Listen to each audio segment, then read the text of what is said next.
আর কত কাঁদাবে, কত কষ্ট দেবে। কঠোর পরিশ্রম করে ভাগ্যকে পরিবর্তন করে ফেলো। দেখবে ভাগ্য একদিন নিজে ক্লান্ত হয়ে বলবে, যা, এবার তোকে মুক্তি দিলাম।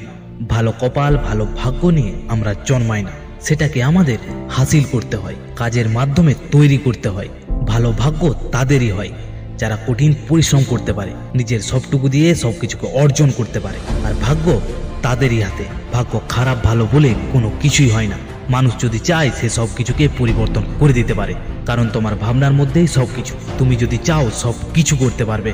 তুমি যদি মন থেকে মেনে নাও তুমি পারবে, তো পৃথিবীর কোনো শক্তি তোমাকে আটকাতে পারবে না। তুমি যদি ভাবো তুমি তোমার ভাগ্যকে বদলাতে পারবে, তো তুমি অবশ্যই পারবে। এটা হবে না, এটা আমি করতে পারবো না, এটা আমার পক্ষে সম্ভব না, এইসব বলাগুলো বন্ধ করুন। নিজেকে নিজে ডিমোটিভেট করা ছাড়ুন। নিজের সাহস, শক্তি, ভরসা নিজে হও।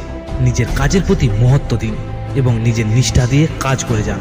দেখবে ভাগ্য পরিবর্তন হতে বাধ্য। নিজের সফলতার পথে একাই চলো। হাজার মানুষ তোমার পথের বাধা সৃষ্টি করলে একাই মোকাবিলা করো এবং নিজের বিশ্বাস নিয়ে এগিয়ে চলো। মনে রাখবে, ভয় পেয়ে পেছিয়ে যাওয়াটা জীবন নয়, সাহস নিয়ে এগিয়ে যাওয়াটাই জীবন। আর যদি বড় কিছু করতে চাও, বড় কিছু হাসিল করতে চাও, তবে সাহস নিয়ে বাঁচতে শেখো। বন্ধু, ভাগ্য নিয়ে জন্মানোর কপাল হয়তো সবার হয় না, কিন্তু ভাগ্যকে পরিবর্তন করার সাহস তোমার মধ্যে থাকা দরকার। আর আমি জানি তোমার মধ্যে সেই সাহস, সেই শক্তি, সেই ক্ষমতা তোমার মধ্যে আছে। যারা সবকিছু হারিয়ে ফেলার পর আবার শূন্য থেকে শুরু করতে পারে, তাদেরকে কেউ হারাতে পারে না। আপনার সময়গুলোকে কাজে লাগান। সাধারণ মানুষ সময় কাটানোর চেষ্টা করে, অসাধারণ মানুষ সময়কে কাজে লাগানোর চেষ্টা করে।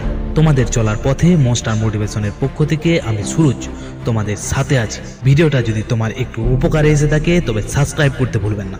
দেখা হবে পরের ভিডিওতে। আপনারা দেখছেন সাফল্যের মোটিভেশন, সবার মোটিভেশন, মনস্টার মোটিভেশন।